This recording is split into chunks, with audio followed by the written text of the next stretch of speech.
tonga by 2030. Tiwedzerere makore maviri. Takakumbira vana ziyambe comrades ziyambe vemutemo tikati endai munotsvaga pese pamunofanira kutsvaga. Constitution iripo yakaiswa nevanhu. Saka vanhu vati chinjai ka constitution yacho iyoyo kuti ivo varambe vachitonga. Takavapa kuti by the end of next year next conference nyaya inenge yapera. It is crazy to think that this criminal actually has ambitions to be the next president of the Republic of Zimbabwe. It can't happen and shouldn't be allowed to happen. Our politicians need to be put in a room and told that they have produced a miserable situation that is not worthy of the young people that hold them responsible for their fate. It is not a good thing, and I believe that the conversation about our politics has to be a conversation around the quality of politics that we play on our continent. Because frankly speaking, Loretta, I came to this place not to be in a normal World Economic Forum, but to sound a stridency that what we are seeing in our respective countries is not going to be wished away. That 40% of young people who had joined rebel movements, militant groups, or criminal gangs, 40% of those young recruits said they did it because they had no jobs. When you are idle, when you're unemployed, you get swayed. Yes. So how much more of a problem are we going to experience? We're going to experience much more of it until we fix it. Problems are not,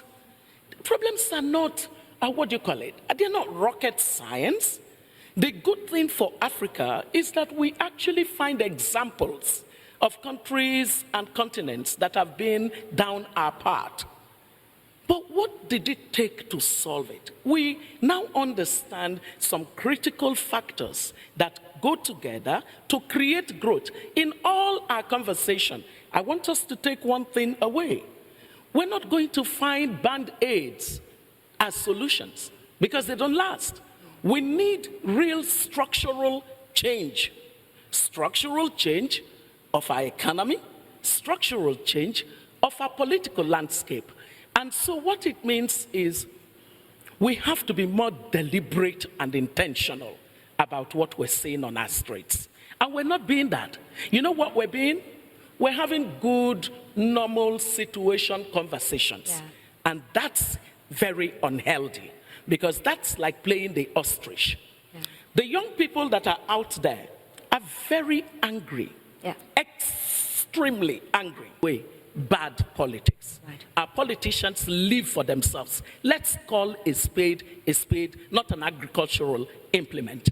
We have a problem of politics on our continent. We have a problem of bad leadership on our continent. We should not in any way hide it any further. Right. We must solve this problem ourselves. The economy, regrettably, has been syndicated. The economy, unfortunately, is now owned and controlled by a few cartels and a few cronies. These cartels and cronies are controlling the commanding heights of the economy. They've illegally acquired their assets. They've illegally looted billions and billions and billions of dollars from treasury, from the Republic of Zimbabwe, from the people of Zimbabwe. I was the chairman of the Public Accounts Committee. I have hardcore evidence of the billions and billions that were looted using treasury bills that were paid in the form of Command Agriculture. And the biggest beneficiary of Command Agriculture, the biggest beneficiary of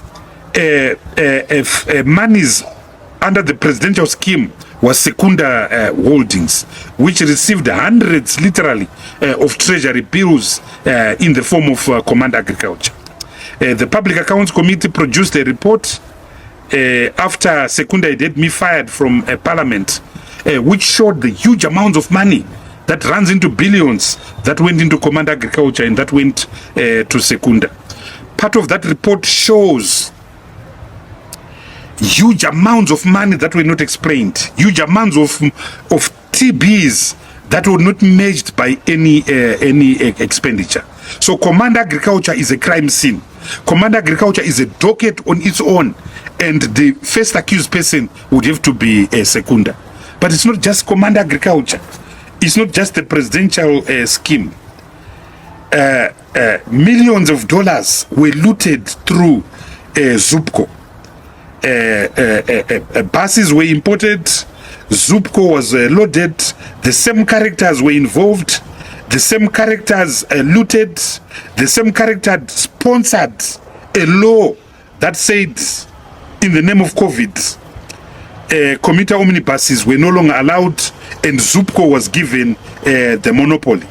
Years later, they discovered that it was unsustainable. They've abandoned Zupco, and they've abandoned Zupco with millions and millions of debt.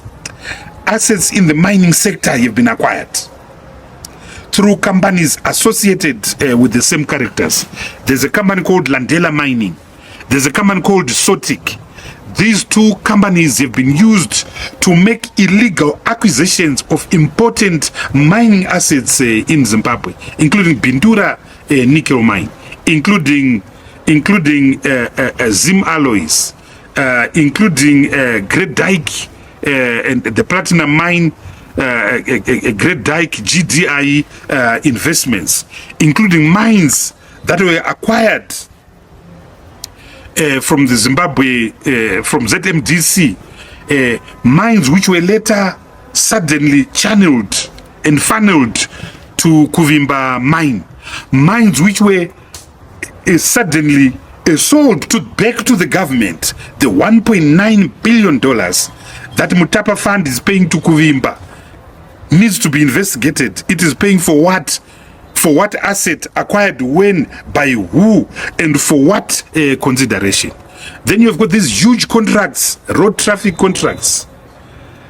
On average, it costs $1 million to construct 1 kilometer of a dual carriageway. 1 kilometer. So if you're going to construct 500 kilometers, roughly, the cost will be about $500 million, plus the cost of money, plus charges. It will come to about $700 million.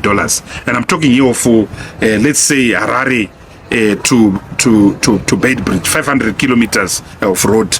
So the true cost will be $500 million, representing 500 kilometers.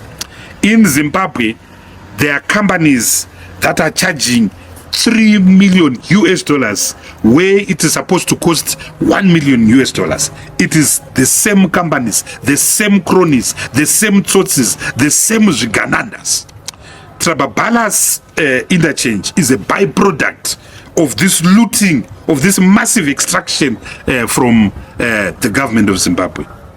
The Trababala's interchange should not have cost more than $40 million. Now, the Minister of Finance goes to Parliament and said it costs $114 million. A forensic audit must be carried out. A judicial commission of inquiry must be carried out. And 3 things need to be investigated. Number 1,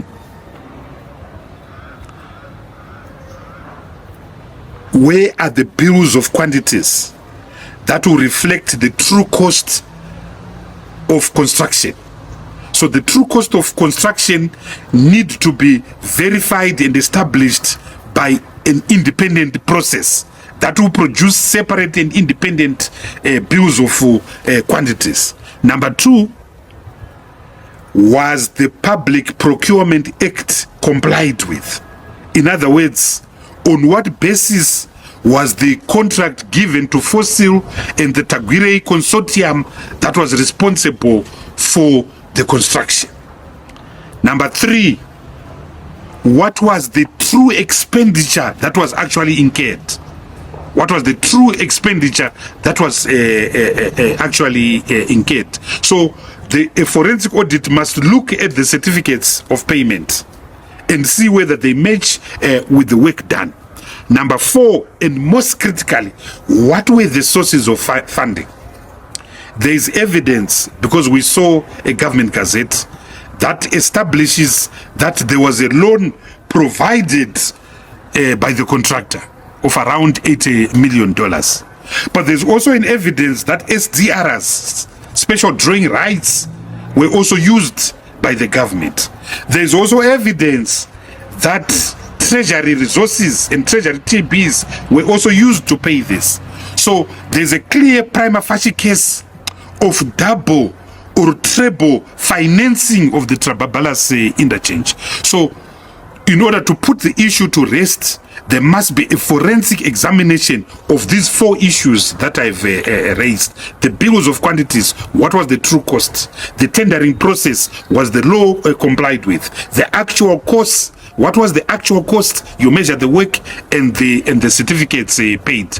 Lastly, the funding and the sources of funding and the legalities around funding. And by the way, this same process must also apply to the construction of the patches of the Harare Bulawayo Road, sorry, Harare Bait Bridge Road that they've done, and you'll be shocked by what you will find there. Speaking of treasury bills, you will recall that in January of 2019, around the 19th of January 2019, a treasury bill worth US $360 million was issued to Secunda Holdings, to Tagwirei.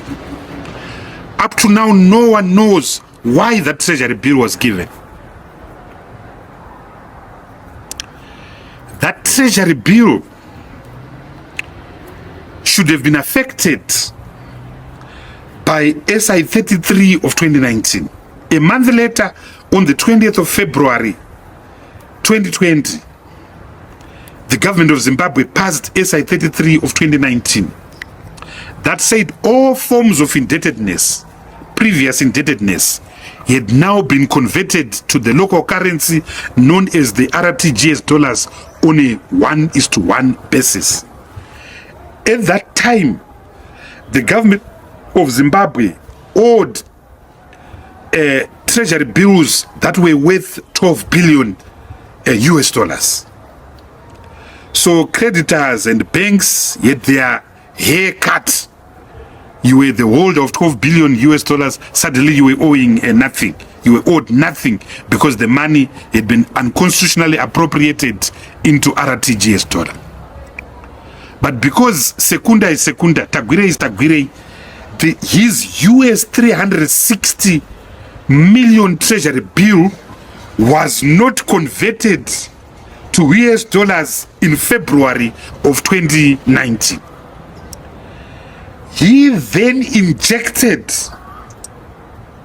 this treasury bill into the local market in June and July of 2019, causing the local currency to literally collapse. The Reserve Bank was forced to act. Briefly, his accounts were frozen, but the net result was that suddenly 360 million US dollars was flooded on the local market and the local currency collapsed. Any watcher of the economy, including the IMF, were frightened by that development. So if you have got this individual, this powerful cartel that can destroy the currency within a single day, then the country can be held ransom at any time. Which is why it is crazy to think that this criminal actually has ambitions to be the next president of the Republic of Zimbabwe. It can't happen and shouldn't be allowed to happen. I feel pity for ZANU-PF. ZANU-PF is being reduced to a commodity that can be bought by a few trinkets, a few motor vehicles, a few GD6s. What kind of a country have we become? Herbert Wulshech Tepo is standing in his grave. Joshua Nkabukongomo is standing in his grave. Dumiso Dabengwa is standing in his grave. The thousands of liberators that died in Chimoyo, Nyadzonya are standing in their graves. For if they knew that the country and their political party was open to the highest bidder, they wouldn't have gone to war. They wouldn't have gone to war. So it's a shame. Shame on ZANU-PF. Shame on ZANU-PF. Shame on everyone in ZANU-PF that you allow yourself to be reduced to a commodity. Thank you guys for tuning in. Please don't forget to subscribe to the channel and make sure that you ring the bell. And may God bless you and may God bless Zimbabwe. I love you all and bye for now.